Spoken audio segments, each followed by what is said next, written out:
Ishara ni Damian Evans.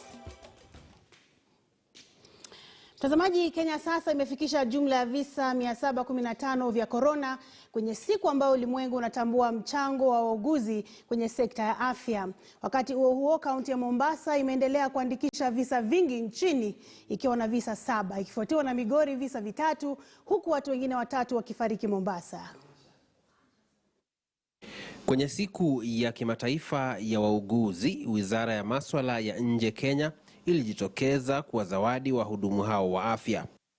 Lakini janga la corona liliendelea na kusambaa kwake. Of these 15, 14 are Kenyans and 1 is a Rwandese national. Kenya ikirekodi visa vipya 15 baada ya kupimwa kwa watu 978. Visa hivi pia vinajumuisha wanaume 10 na wakike 5. Lakini Kenya imeonekana kuchukua mkondo mpya kuhusiana na visa vinavyotoka nchi jirani, hususan Tanzania mpakani, ambapo raia wake 2 walirejeshwa kwao.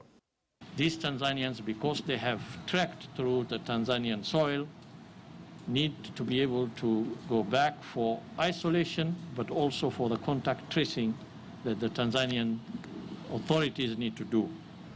We see articles and newspapers in many countries that admire not only the discipline of Kenyan people to adhere to curfews and to other restrictions that have been imposed, but that admire the fact that Kenya took the steps that it did early. Kaunti ya Mombasa nayo imechangia visa 7, Migori 3, Wajir 2, Nairobi, Machakos na Kiambu kila moja ikiwa na kisa kimoja. Mombasa, Mvita had 5 cases and 1 each from Jomvu and Kisauni. In Migori, the 3 cases are from Kuria East, in Tebesi and Nyamaranya.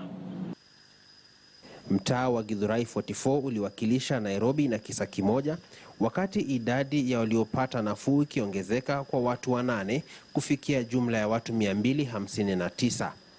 Watu 3 pia wamefariki Mombasa na kufikisha jumla ya idadi ya vifo kutokana na corona 36. Mark na Maswa, KTN News. Mtazamaji,